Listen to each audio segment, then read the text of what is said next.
Espírito Santo vem, ó vem, Espírito Santo vem, ó vem, Espírito Santo, ó vem, Espírito Santo. Vamos buscar o silêncio. Vamos buscar o silêncio.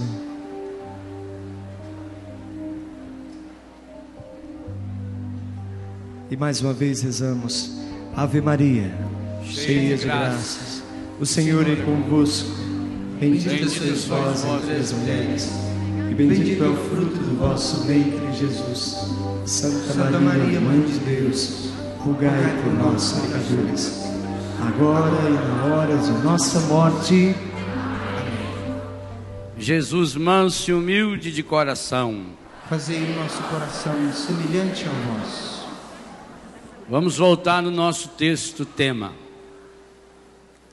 Primeira carta de São Pedro, capítulo... graças a Deus. Já gravaram. Versículo 7. Então agora já dá de ler junto. Confiai-lhe todas as vossas preocupações, porque Ele tem cuidado de vós. Faça o exercício de novo, diga para quem está do seu lado. Confiai-lhe, confiai ao Senhor, confiai para o Senhor todas. Pensa bem no todas as suas preocupações, todas, porque Ele tem cuidado de vós. Palavra do Senhor. Por que eu estou insistindo tanto nesse texto? Primeiro, porque foi o texto escolhido como tema para o acampamento. Segundo, porque nós estamos sendo convidados, e de modo muito especial nesse acampamento, a uma experiência concreta. Algumas das coisas que nós ouvimos aqui, ou talvez a maioria, a gente já sabe aqui, já está aqui na cabeça. Mas precisa descer para o coração. Tudo que existe de concreto na vida, tudo, essa caixa, esse arranjo de flores, esse monitor de televisão, esse rincão, tudo que existe de concreto aí fora, primeiro existiu na cabeça de alguém. Alguém que desenhou, alguém que projetou. Você já veio pela televisão o projeto do novo rincão. Mas antes de existir na cabeça, precisa nascer no coração de alguém. Esse é o primeiro lugar. Por isso o cumprimento dessa promessa é tão importante. Dar-vos-ei um coração novo. E para isso eu vou derramar sobre vocês um espírito novo, renovador. Algo que você nunca experimentou antes. Então, para que o concreto de Deus passe dos seus pensamentos em ação, precisam descer ao coração. Por isso Pedro usa essa palavra. Ele usa a palavra preocupação. Não é ocupação, isso é trabalho. Não é ocupação da mente. A preocupação não nasce na mente. A preocupação nasce no coração. E enquanto a gente não abrir-se inteiro ao Senhor, como víamos hoje de manhã, Ele não tem como cuidar de nós. Nesta tarde, nós somos convidados a uma linda experiência de um encontro pessoal com Jesus. Há uma linda experiência de adoração a esse Senhor que queremos receber em nosso meio como o único que não pode ser substituído por nada nem por ninguém. E por isso é importante essa predisposição de cada um. Eu estar disposto, eu estar disposta a de fato confiar. Nós já sabemos o que significa essa palavra. Todas as nossas preocupações. Ora, se Ele tem cuidado de nós, poderíamos fazer algumas perguntas. Por que será que existe então no mundo tanto mal? Eu trato desse assunto nesse livro aqui, depois de falar longamente sobre o amor misericordioso de Deus e a necessidade de se fazer a experiência do amor de Deus como um segredo de cura interior, a necessidade de fazer a experiência de um amor providente, de um amor infinito, de um amor eterno, do amor incondicional.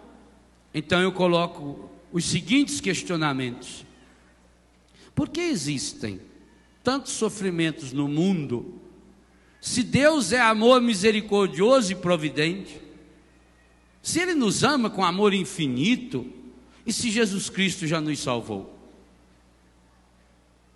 Será que a presença do sofrimento no mundo não contradiz tudo isso? Se Deus é amor, como Ele manda o sofrimento? E se não manda, por que permite? Se Ele está acima de tudo e cuidando de tudo, aqui coloquei cuidar no gerúndio, por que não dá um jeito de acabar com a dor que existe no mundo? Quantas vezes você deve ter ouvido ou proferido perguntas semelhantes a essas? Quantas vezes? A partir desse capítulo, eu procuro mostrar o que o catecismo, o que a Bíblia nos ensina e o que Deus pode nos inspirar para responder a essa questão. Meus irmãos, há um obstáculo que parece pequeno, mas é imenso. Quantas vezes um óculos de sol, você deve ter um óculos de sol aí, quantas vezes esse óculos de sol é menor do que o sol? Dá de comparar? Mas no entanto, se eu o coloco nos meus olhos, ele protege. Você tem um guarda-chuva aí, uma sombrinha? Daqui. Hein? Isso aqui é poderosa. Poucas coisas são mais frágeis do que esse trenzinho. Hein? Feito em alumínio, não sei bem se é alumínio. Leve, leve, leve. Um paninho então mais fino impossível. Dá de comparar a força desse guarda-chuva ou desse chapéu de sol com a força do sol e da chuva? No entanto, se eu colocar, ele me protege. Mas não é infinitamente menor do que a chuva? Infinitamente mais fraco? Não é infinitamente, mas infinitamente menor do que o sol? E no entanto, posso sair para a rua, sossegado, esse não tem aquele negócio para a gente ir girando assim. E eu estou protegido do sol. Aliás, esse é um dos mistérios que eu tenho pesquisado na vida, é como é que todo mundo já perdeu guarda-chuva e ninguém acha guarda-chuva. Não é? Todo mundo diz, eu esqueci o guarda-chuva, perdi. E eu nunca encontrei até hoje a pessoa, falei, achei um guarda-chuva. Esse negócio é meio ET. É fraquinho, não é? Esse dela ainda é grandinho, né? Tem uns desse maninho que cabe no bolso, na bolsa. Moezada tem que combina ainda com a chinela, com a cinta, com a travessa, né? Tem gente tem coleção de sombrinha. desse tamaninho, vai dobrando. Também, hora que der um vento, aquilo vira para cima. Não vale para nada, né? Olha lá, pequenininho. Olha, tudo pequenininho, tá vendo? Olha, todo mundo tem, né? Que beleza. Uma das vantagens de chover é isso. O pessoal vende bastante guarda-chuva, vende sombrinha, né? Tudo baratinho. R$5? Olha, barato, né? Então, aqui tem uma barraca mais barata, é 4. Para vocês vão. Não é infinitamente menor? Mas, no entanto, se eu abro em cima da... Lá, na bolsa da menina, aquela sombrinha, aquele guarda-chuva me impede que o sol toque em mim? Tem que estar aberto. Gente, para mim, o pecado é exatamente a imagem de um guarda-chuva. Ele é infinitamente menor do que a graça de Deus. Eu acho que até o guarda-chuva em relação ao sol é mais poderoso do que o pecado em relação a Deus. O pecado é infinita, mas infinita, bota infinito nisso, infinitamente menor do que o amor de Deus, infinitamente menor do que a graça de Deus, infinitamente menor do que a misericórdia de Deus. Mas quando nós o abrimos, principalmente no nosso coração, o que acontece? A graça de Deus cai. O Pai faz chover sobre justos e injustos, Ele é bom, nós meditamos isso hoje de manhã, mas eu estou com Ele aberto. E aí vai dando a falsa ideia de que o mal é maior. Se você pegar o guarda-chuva e colocar aqui na frente, fica cego, você não enxerga nada. Não estou enxergando nada, então tira o guarda-chuva da frente. Aqui não tinha gente hoje pedindo para baixar a faixa, porque eles levantam a faixa para nós ler a faixa deles, e o pessoal que está de trás não vê quem está na frente. Uma faixinha de nada, uma.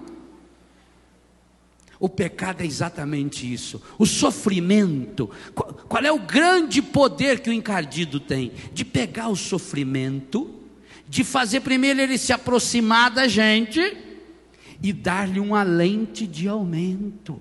Então eu passo a enxergar a vida a partir do sofrimento. E como eu vou alimentando isso? Veja tudo que nós já meditamos até agora. Que nós não cuidamos desse mundo ao nosso redor. Nós vamos perdendo a confiança nas pessoas, em nós mesmos, até chegar a perdermos a confiança em Deus. Nós vamos nos fechando. Pior, o guarda-chuva cabe dentro, essa sombrinha cabe dentro de um saquinho plástico. Ele pode estar molhadinho, inclusive, você coloca dentro do saquinho plástico, amarra, pronto, ele está impermeabilizado aí dentro. Você pode dentro da sua bolsa, ele não molha. Nós fazemos exatamente isso. Nós fechamos o problema. Quando nós temos um problema, nós o fechamos. Aonde? No coração. E ele então começa a remoer aqui dentro de mim. E ele vai se transformando numa pré-ocupação. O que é pré-ocupar? É ocupar antes. E eu fico Então, o apego ao passado, porque eu vou trazendo o meu passado que não foi assimilado, que não foi perdoado.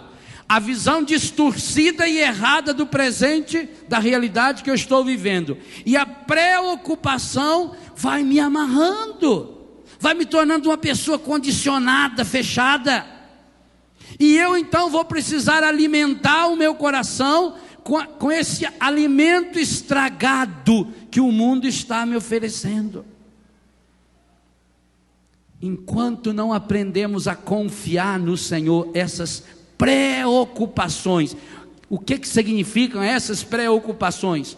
Aquilo que eu tranco aqui dentro de mim. O que Pedro está falando, e ele fala isso porque ele ouviu Jesus falando. Se você ler o capítulo 6 de Mateus, no Sermão da Felicidade, você vai encontrar com os detalhes essa pregação de Pedro que nós estamos tendo nesse acampamento. Quando Jesus disse: olhai as aves do céu, olhai os lírios do campo, eles não trabalham, eles não juntam em celeiros, vosso Pai Celeste os alimenta. Vocês valem mais do que eles? E lá no finalzinho, no versículo 33, a partir do 32 já começa dizendo: buscai antes, não vos preocupeis com o dia de amanhã, não vos preocupeis com o que haveis de comer, de beber ou de vestir. Buscai em primeiro lugar o reino de Deus. Olha que coisa impressionante. Jesus não estava falando que você deve cruzar o braço. Jesus não estava falando que você não tem que trabalhar. Não, está dizendo que você não tem que se preocupar com essas coisas, que você tem que se ocupar, buscar em primeiro lugar o reino de Deus e a sua justiça, e todas essas coisas virão como... Significa que nós precisamos de todas essas coisas, mas quando é que elas virão como acréscimo? A conclusão do capítulo 6 de Mateus: a cada dia basta o seu cuidado. Porque ele volta nessa palavra cuidado. Ele tem cuidado de vós. Deus cuida de mim na medida em que eu vou também cuidando das coisas de Deus em minha vida. O pecado não tem o poder de afastar Deus de mim. O pecado tem o poder de me afastar de Deus. O pecado não tem o poder de fazer o sofrimento entrar na sua vida. Tem o poder de fazer você deixar-se dominar pelo sofrimento. O pecado faz com que você enxergue qualquer realidade, inclusive as boas. Longe de Deus, as coisas boas se tornam coisas ruins.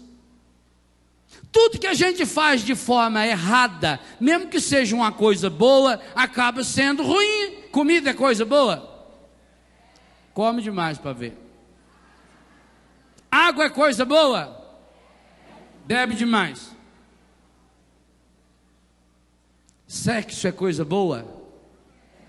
Claro, foi Deus que fez. Faça do jeito errado para ver. Percebam, quando nós nos afastamos de Deus, até as coisas que são boas, quanto mais as que não são boas. O pecado tem o poder, quando eu me fecho nele, quando eu fecho o meu coração, quando eu abro o guarda-chuvinha, quando eu protejo o meu coração, o sol está lá imenso, eu abro o guarda-chuva e ele não me atinge. A chuva está caindo, eu abro o meu guarda-chuva e ela não me atinge. A graça de Deus está sendo derramada. São Paulo nos diz em Romanos 5, o amor de Deus foi derramado. Mas nós estamos lá com o nosso guarda-chuvinha aberto. E tem gente que leva esse guarda-chuvinha para todo lado e não deixa a graça de Deus atingir sua vida, e depois reclama: ah, porque será que Deus permite o sofrimento? Deus não permite o sofrimento. A doença não vem de Deus. Você não vai encontrar nenhum lugar, nem da Bíblia, na interpretação correta, dada portanto por Jesus, e no catecismo, que diga: a doença é vontade de Deus. Por isso Jesus curava todas as pessoas.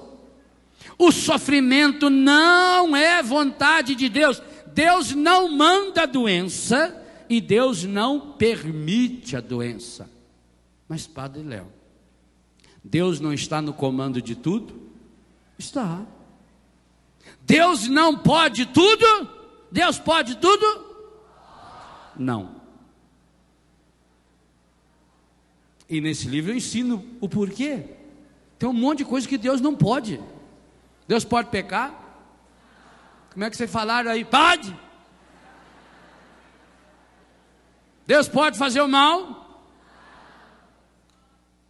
Deus pode deixar de perdoar? Deus pode deixar de amar? Se fizesse isso tudo, ele deixaria de ser Deus? O poder de Deus é infinito naquilo que é de Deus, naquilo que pertence a Deus. Agora, eu vou querer atribuir o poder.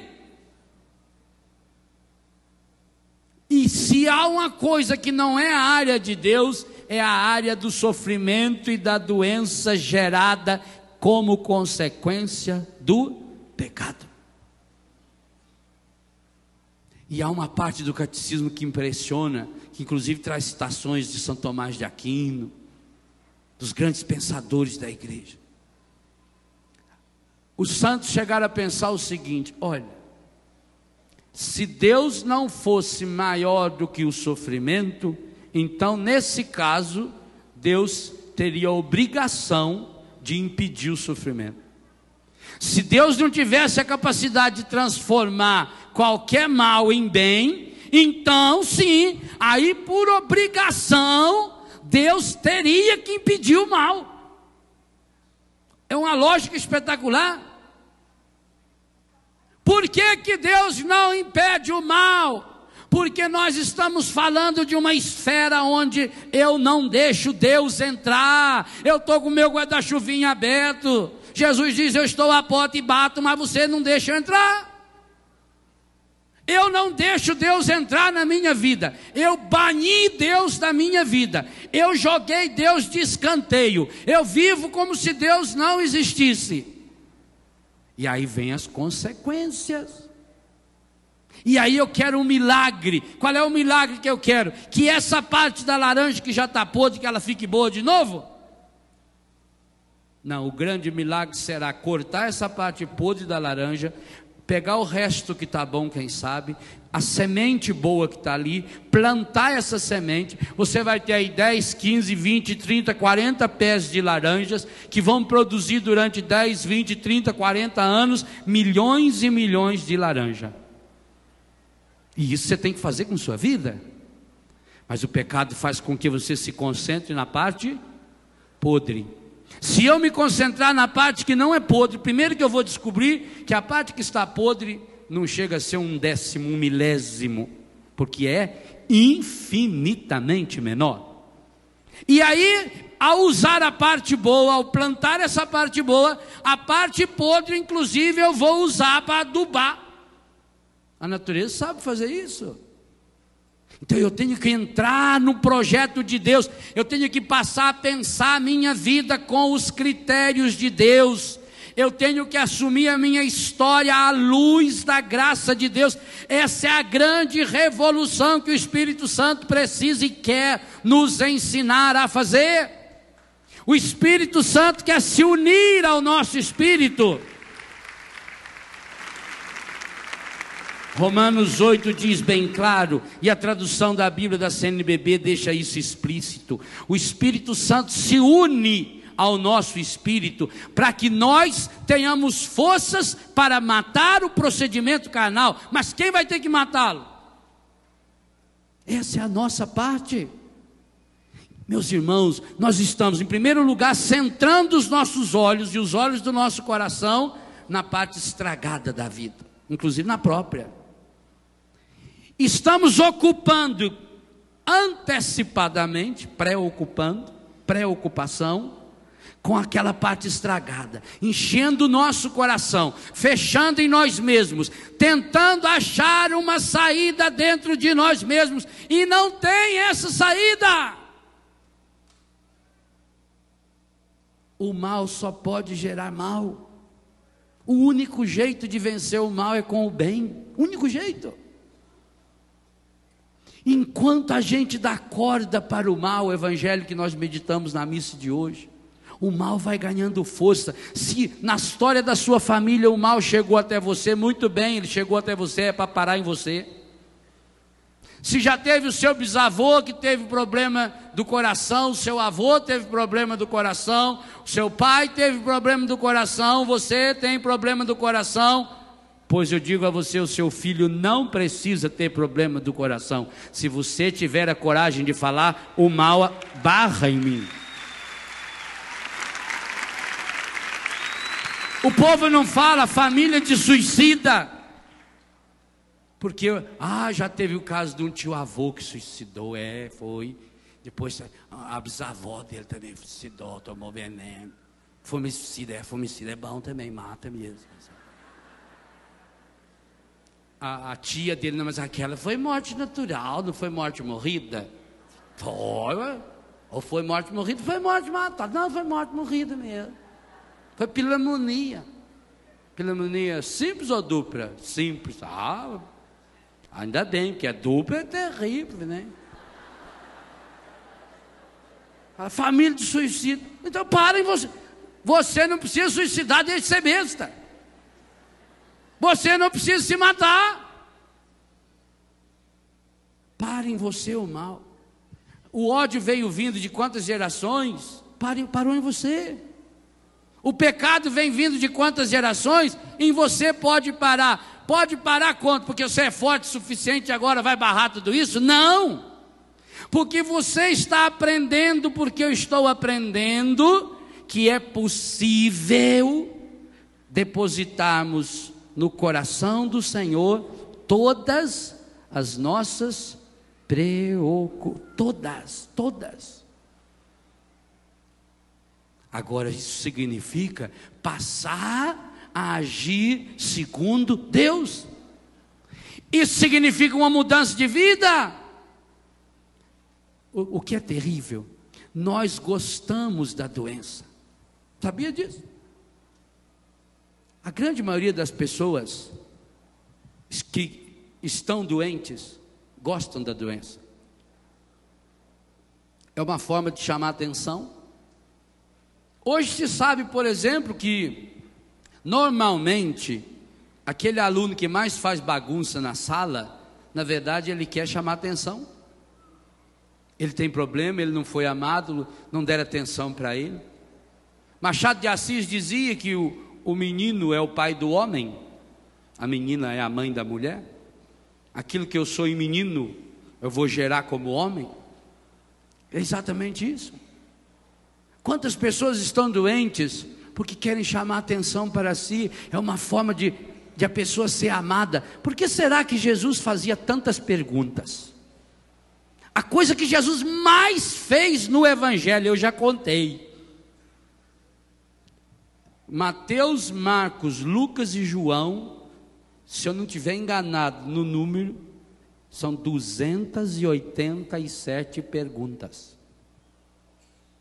Em 100 e poucos capítulos. 287. Dá quase 3 perguntas por capítulo. Quase toda a parábola de Jesus acaba com uma pergunta. A pergunta em Jesus é um recurso pedagógico. Jesus, eu não conheço nenhum outro pensador na história humana, nenhum outro texto que traga tantas perguntas como o Evangelho. Faça essa experiência. Comece hoje a ler o Evangelho de Mateus com uma caneta vermelha e cada vez que tiver uma pergunta. Pergunta é quando no final tem aquele guarda-chuvinha antigo assim. Se for espanhol, para nossos irmãos paraguaios, ele baixa para arriba assim. Risca e depois conta. Você vai ficar impressionado. E mais impressionado vai ficar com aquelas perguntas que eu classifico de tolerância zero. As perguntas imbecis feitas por nosso Senhor Jesus Cristo. As perguntas idiotas que ele fez. Gente do céu, como é que pode um homem com aquela inteligência fazer determinadas perguntas? Será que ele era burro? Por exemplo, quando vieram prender ele, aquele bando lá de o exército todo, com aquelas tochas, aqueles homens tudo armados, e ele estava sozinho lá, né? Os apóstolos estavam escondidos num canto. Quando chegaram lá, encurralaram ele, o que ele falou? Quem que vocês estão procurando? Eu acho espetacular. A quem procurais? Posso servir de alguma coisa? Posso ser útil?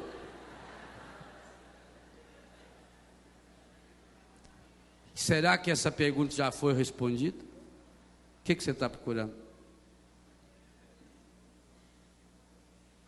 Projeto da CNBB, queremos ver Jesus? Aquele cego lá em Jericó, berrando, feito um condenado, e todo mundo mandando: cala a boca, que você está atrapalhando o sermão.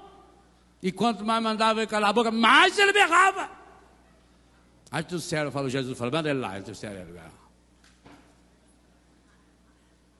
Que desejas? O cego não entendeu. Senhor, eu queria que o senhor falasse com o Padre Léo para me dar um filhote de labrador, cachorrinho treinar.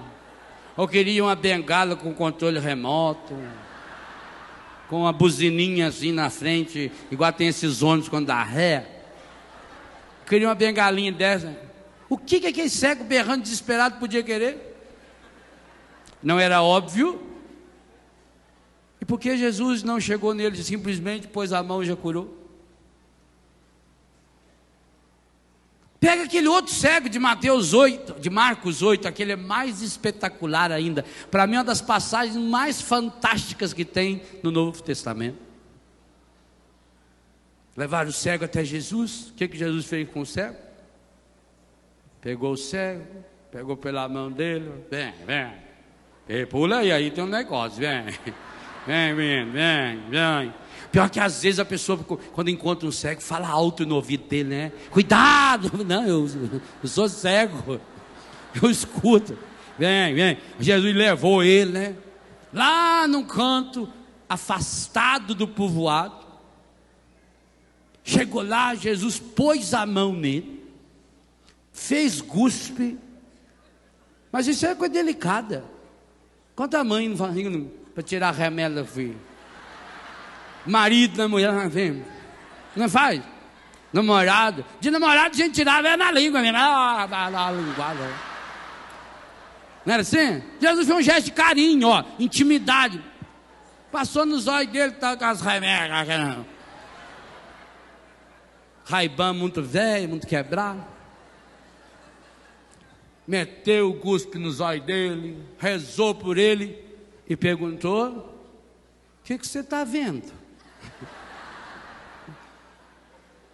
E o mais legal é a resposta do cego: eu vejo os homens e eles se parecem árvores que andam.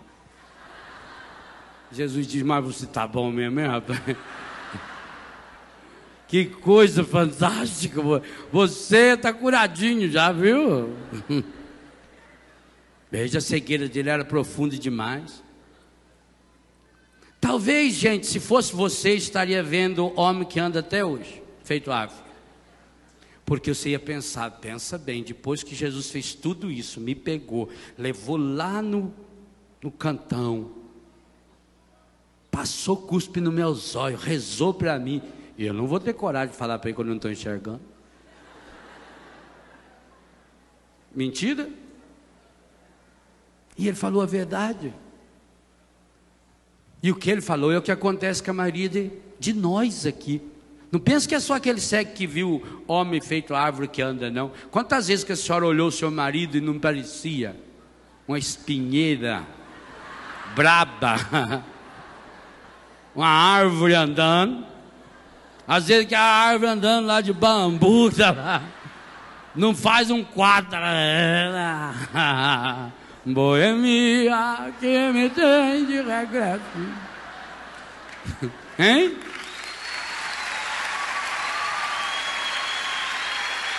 Quantas vezes você não viu a sua mulher, aquilo parecia uma paineira que estava vindo, cheio de espinho e flor, com a beleza.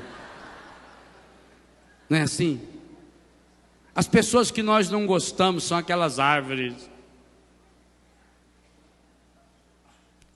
Jesus perguntou, ele falou.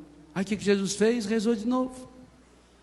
E aí a conclusão de São Marcos é que agora curado, ele enxergava nitidamente. Essa palavra está na sua Bíblia, leia bem. Nitidamente. Ele só passou a enxergar nitidamente depois que foi? Nós não enxergamos nitidamente. Nós olhamos para uma doença e é uma árvore que anda. Nós olhamos as coisas e damos uma proporção, porque é tendência natural da pessoa exagerar um pouquinho, entendeu? Exagera um pouco. Quem conta um conto aumenta um ponto e vai indo, vai indo, vai indo. Porque como a outra pessoa não consegue captar o que eu estou sentindo, eu tenho que contar e eu tenho que fazer com que a pessoa sinta o que eu estou sentindo. E o único jeito eu vou exagerando. Tem gente que inclusive já costumou fazer isso. Já tem mania mesmo de exagerar, de mentir. Por que Jesus pergunta? Por que Jesus pergunta lá em Betânia, para Marta e para Maria, 4 dias depois que Lázaro estava morto: onde o pusestes? O Senhor, ele está lá na sala, ele não quer sair, está durinho lá, está esperando o Senhor. Vai fazer o que com o defunto? Vai guardar? Senhor, não pusemos no freezer. Não tinha freezer, foi para o IML, não tinha IML ainda. Doamos para a faculdade de medicina para fazer estudo. Foi enterrado de indigente. Não, mas é a pergunta que Jesus continua fazendo. E digo a você, milhares de pessoas não deram a resposta ainda. São esses que vão atrás aí desses centros aí depois para invocar defunto, invocar espírito, invocar isso. Onde puseste os seus mortos? Onde?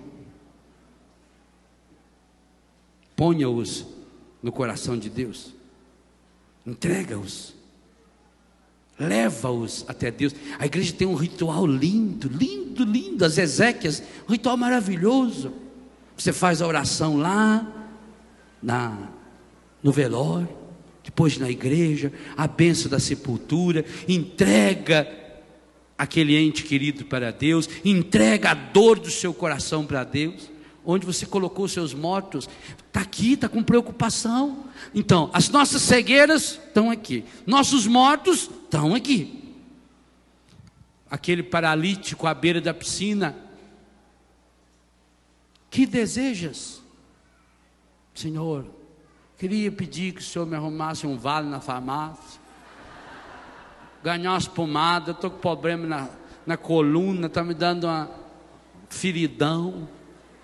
O senhor não conseguia não arrumar lá que as lojas que faz propaganda, um colchão d'água para mim? O que era óbvio que aquele paralítico podia querer? Andar. Não parece óbvio? E por que Jesus pergunta para ele? Porque Jesus está perguntando para o Léo, para você, para mim, para cada um de nós.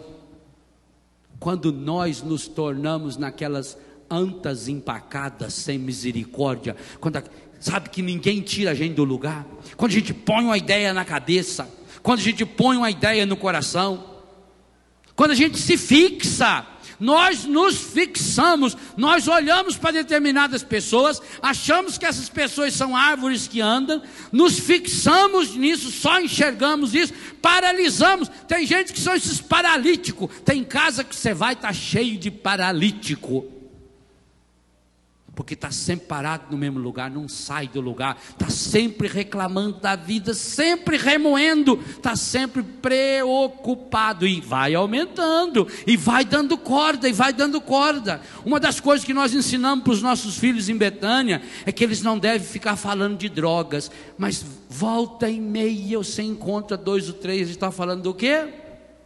De droga.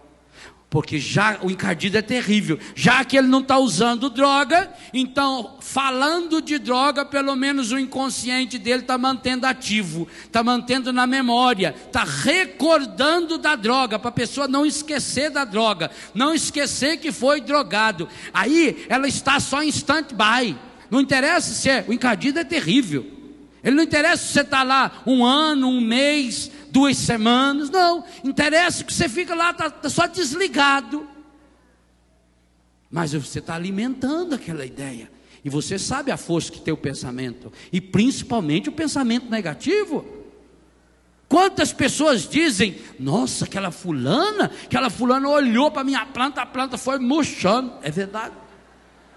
O mal olhar tem, que claro que tem, porque a pessoa tem tanto ódio, ela tem tanta mágoa, o coração da pessoa está tão sujo, que o olhar da pessoa é um olhar ruim, é um olhar que faz mal para a gente.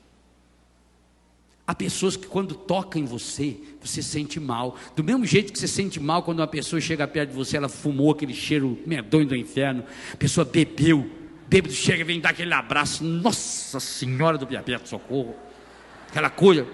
E outra, pessoa que fede, eu tenho tanto dó de gente que fede. Minha Nossa Senhora, eu não sei como é que vocês que vivem com quem fede não avisa. Avisa a pessoa, você está fedendo. Tá louco? Tem gente que o subaco da pessoa é uma coisa medonha. O bafo da pessoa é medonho. O pé da pessoa é medonho. Ela era inteirinha fedendo. Igual o cara no elevador, de repente aquele cheiro ruim. Aí perguntou pro outro: você por acaso soltou um gás? Falou: claro, ou você acha que eu sou fedido o seu tempo inteiro? Olha, tem gente que parece que solta isso o tempo inteiro. O primeiro-ministro da Hungria estava na Inglaterra, visitando a rainha, e aí estava na carruagem, de repente ouviu um barulho. Pum! Aí a rainha ficou com, e falou para ele: olha, senhor, me desculpe. Ele falou: imagina, eu pensei que tinha sido o cavalo. nem tinha imaginado. Olha, nem. Só não se incomoda. Pensei que fosse um cavalo. Então a pessoa fede. Fala para ela que ela fede. E ela levanta o braço e veja.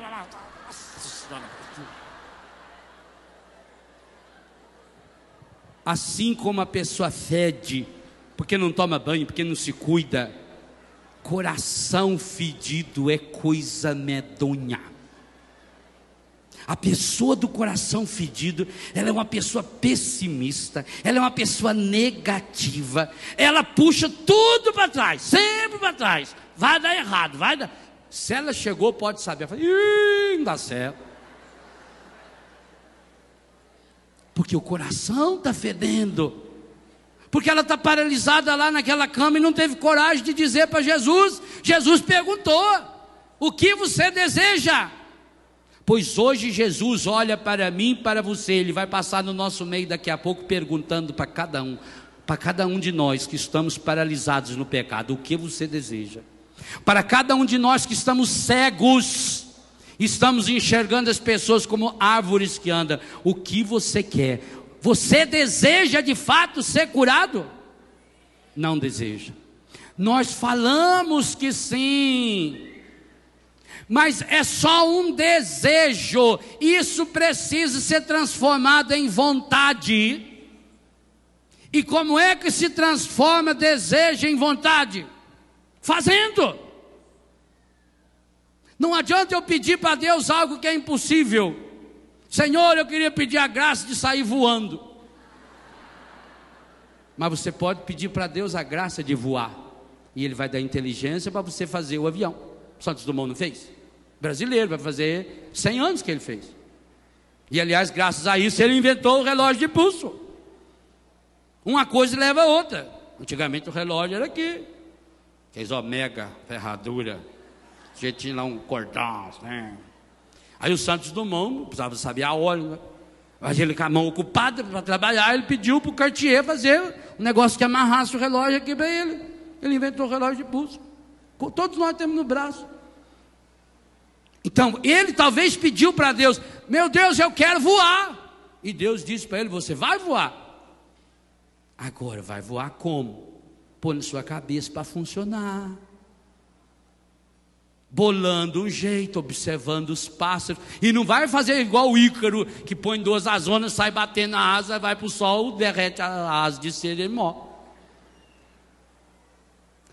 Querer a cura, querer a restauração é entrar num processo.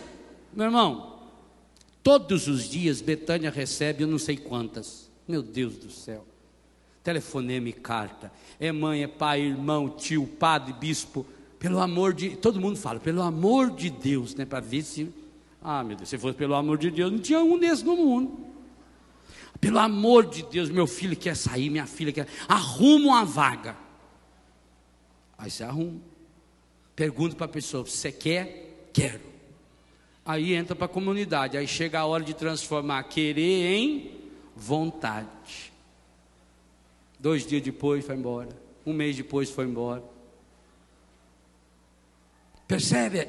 A grande diferença está aí. Querer, você quer? Eu quero. Mas eu quero fácil. Eu queria sim achar um lugar que eu entrasse, eu continuasse fumando, continuasse bebendo, continuasse comendo qualquer coisa, continuasse fazendo o que eu bem que entendesse e que eu largasse da droga.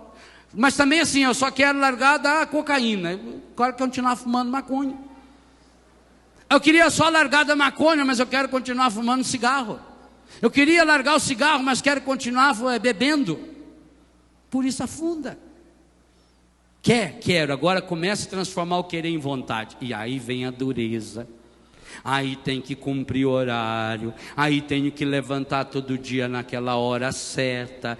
Primeira coisa a fazer, eu tenho que arrumar a cama. Eu tenho que fazer a minha barba. Eu tenho que tomar um banho. Às 7h30 eu tenho que estar lá na oração. Eu tenho que ir para o trabalho. Alguns até vão para o trabalho. Só que até chegar no trabalho leva meia hora.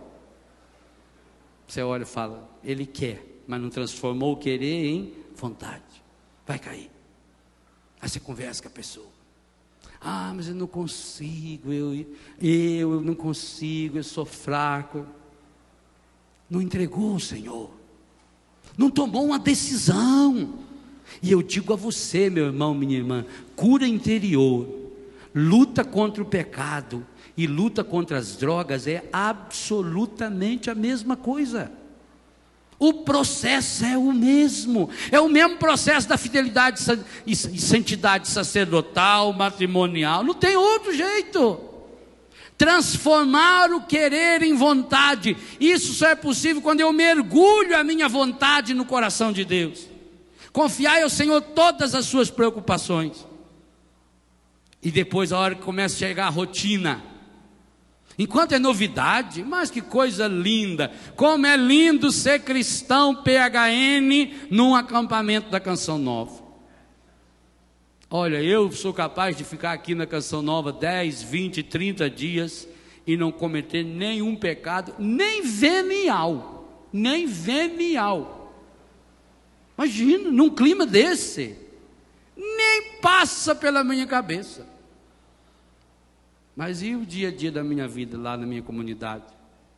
Na hora dos problemas, lá no trabalho, lá na sua casa. Transformar querer em vontade. Transformar querer em vontade significa persistência e insistência. E digo a você, não é gostoso. Gostoso é pecar. Por que a gente peca? Porque é gostoso. Na hora é uma delícia. E depois? Então nós não queremos a cura. Nós queremos solucionar o nosso problema momentâneo.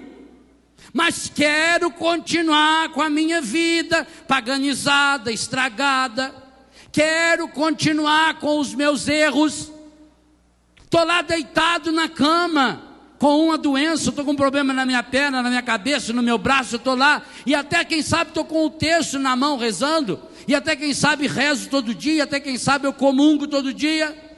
Mas continuo alimentando uma ideia errada sobre uma pessoa dentro de mim. Não falo mal de ninguém, mas a ideia está aqui. Olha como o encadilho é terrível. Enquanto você não jogar fora esse ciúme estragado do seu coração, Deus não pode curar você.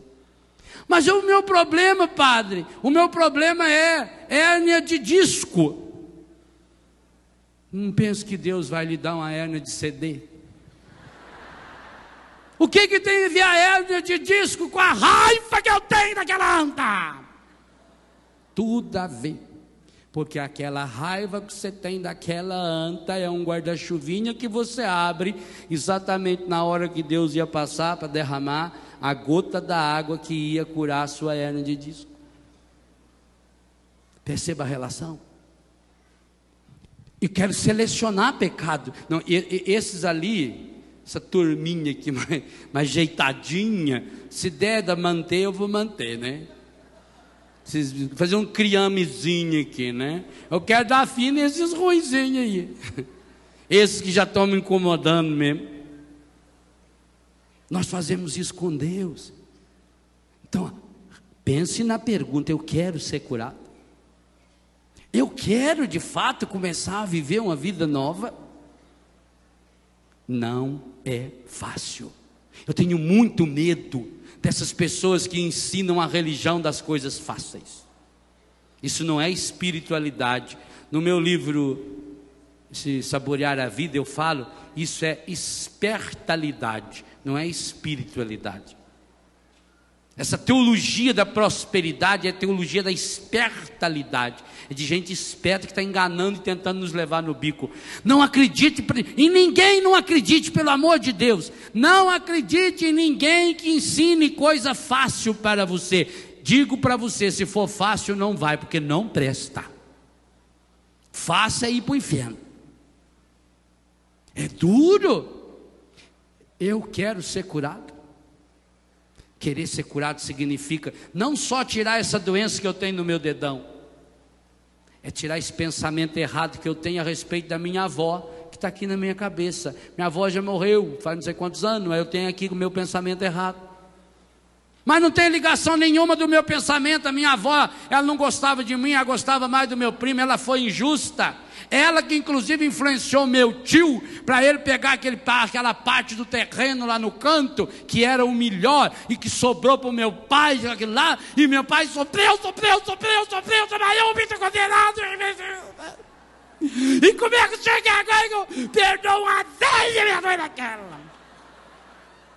Aqui se faz, aqui se paga. Por isso essa velha sofreu. Vai perdoar sua avó? Então não peça a cura do seu dedão. Porque Deus não trabalha com coisiquinha. O que o primeiro Papa falou aí? Confiai-lhe.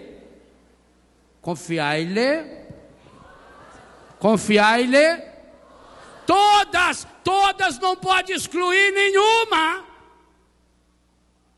Há uma íntima relação entre a doença do meu dedão e a raiva da minha avó. Mas há também uma íntima relação entre o meu câncer, a minha tuberculose, o meu problema cardíaco e esse programa que eu assisto na televisão do Encardido. Eu quero ser curado? Eu sou capaz de cortar esse laço, esse vício? Nós não queremos. Nós queremos assim, ajeitar a nossa vida, arrumar um jeito de ir levando. Como é que você está? Vou levando. Como Deus quer. Se é como Deus quer, então é uma beleza. Mas nós não fazemos como Deus quer. Nós fazemos como nós achamos que queremos, mas não queremos. Meus irmãos, minhas irmãs, há um grande milagre que nós precisamos pedir ao Senhor nessa tarde. A graça de que, pelo poder do Espírito Santo, nosso Senhor Jesus Cristo, no seu corpo, sangue, alma e divindade, que já está vindo até nós nessa tarde, já está se preparando, já está se encaminhando até nós, que Jesus de fato nessa tarde venha tocar no nosso querer. Em primeiro lugar, antes de chegar no querer, nós vamos pedir, e eu vou insistir isso na oração, que o Espírito Santo nos dê a graça de permitir que o Senhor toque nos nossos desejos. Os nossos desejos são mais superficiais ainda do que o nosso querer. Nosso desejo é momentâneo, nosso desejo pode ser sensual, nosso desejo pode estar relacionado à fome, à sono, a cansaço. Ao entrar no nosso desejo, nós queremos pedir ao Senhor que Ele venha no nosso querer. Querer é o desejo alimentado, o desejo que eu vou satisfazendo de forma repetida. Mas eu preciso dar um passo ainda mais. Eu preciso ter um encontro pessoal com o Senhor para que Ele possa de fato tocar lá nas raízes das minhas preocupações, no meu coração, lá onde acontece a decisão do ser humano, lá no íntimo da sua consciência, aquilo que é dogma da nossa fé, o sacrário inviolável, a consciência, ou o que nós chamamos coração, a cura do nosso coração. É lá que está a vontade. Jesus disse que é de lá que brotam todas essas coisas estragadas que nós estamos experimentando. Então nós precisamos de uma graça especial, de permitir que o Senhor chegue até o meu coração. Mas se você não abrir espaço, Ele não passa. Do mesmo jeito que nós vamos começar daqui a pouco a abrir espaços para o Santíssimo passar, porque senão não tem como Ele passar. Eu também preciso, e se você não fizer isso, Deus não faz por você. Eu preciso abrir espaço dos meus desejos, do meu querer, para chegar na sede da minha vontade, lá onde se encontram as minhas emoções, os meus medos, os meus traumas, as raízes dos meus pecados. E ali eu preciso tomar uma decisão. E ali eu preciso de um marco histórico na minha vida. E esse marco, eu preciso ter consciência. Por isso que nós nos unimos num encontro como esse, nos alimentamos das canções, nos alimentamos da Eucaristia, da palavra, nos fortalecemos um no outro, e depois vamos nos fortalecendo pela televisão, pelos grupos, pelas comunidades que participamos, para que um vai ajudando o outro, porque sabemos, é difícil, não é fácil. Nós teremos muitas oportunidades de perder, de deixar passar essa graça que passa. E que pena que isso vai acontecendo. E digo uma coisa, não sei se você tem coragem suficiente para falar o que eu vou falar. Na minha vida já passou muitas vezes. E isso me machuca muitas e muitas vezes.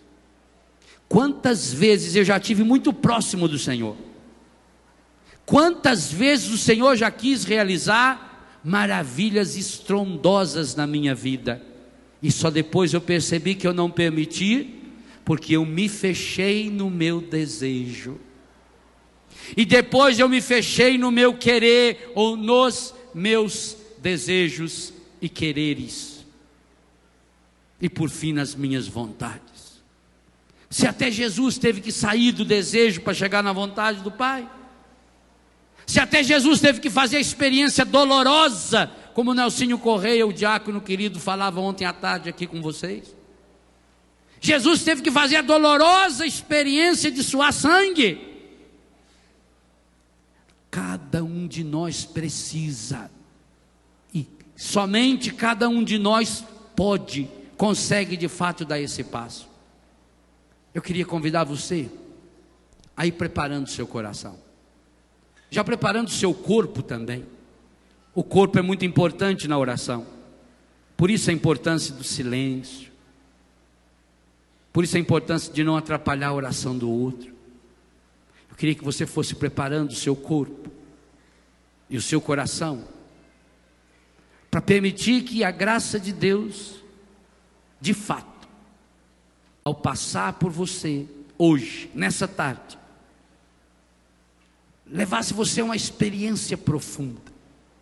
Meu irmão, minha irmã, esse encontro que nós teremos, que nós já estamos tendo, mas que teremos agora com Jesus, inclusive através da televisão, do rádio, da internet, pode ser o grande encontro da sua vida.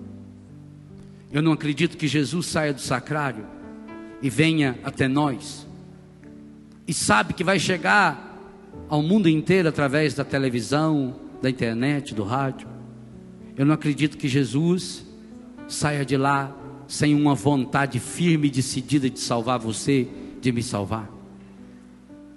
Eu imagino que talvez até nessa tarde Jesus esteja com o coração ferido e machucado.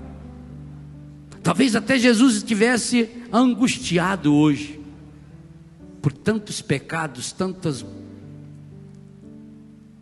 terríveis coisas que se fizeram, que estão se fazendo nesses dias. Talvez Jesus venha até nós hoje com o seu coração sangrando, como ele foi para a cruz.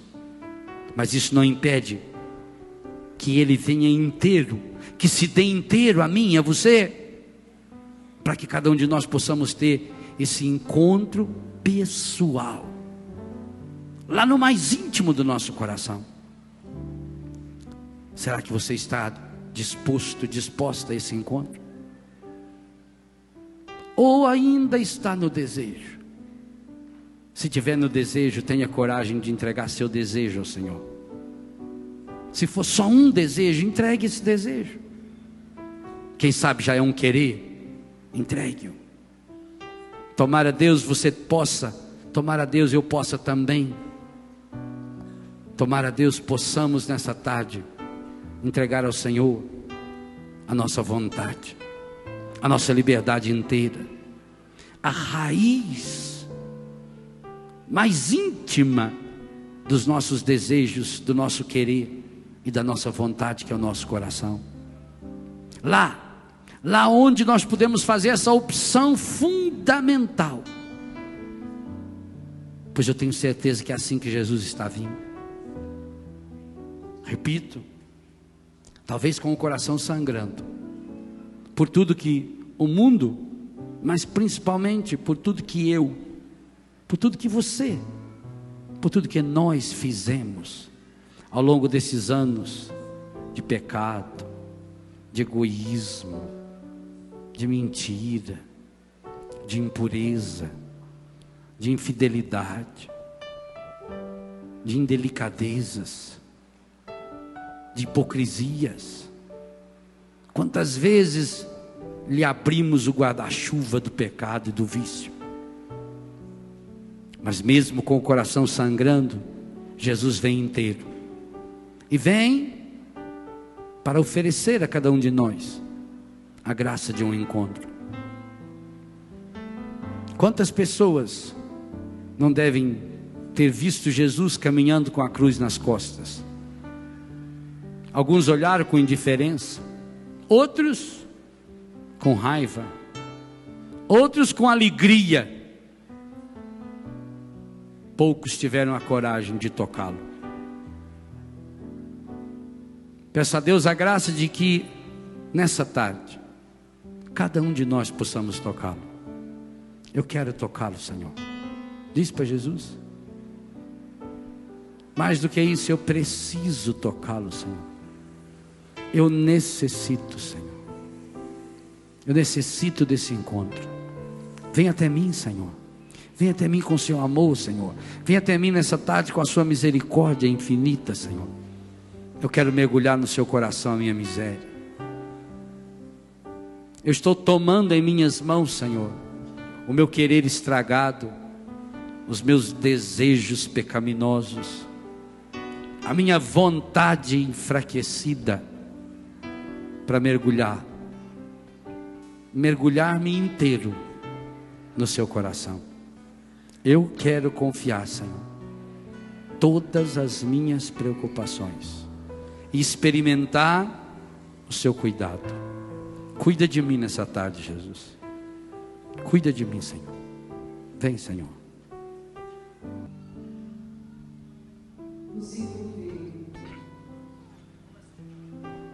Vou repetir, para que você faça desse momento um momento único da sua vida, como eu também quero fazer deste momento, um momento único. Feche os seus olhos e sinta a presença de Jesus, presença real. Ele está aqui, este lugar é dele. Sinta-se à vontade diante de Jesus e abra o seu coração. Abra o seu coração. Deixa eu cantar primeiro, para que você possa sentir, para que você possa experimentar, como aquele povo, há 2000 e tantos anos atrás, sentiu e experimentou. Só escute. Que não seja a Eliana cantar, mas seja a sua alma também desejosa de ter Jesus aqui. Feche seus olhos. Deixe a sua mente, o seu coração, o seu corpo, o seu físico, as suas lembranças virem à tona. Não tenha medo, porque Jesus quer nos curar. Jesus quer tocar em nós. Vem, Senhor Jesus.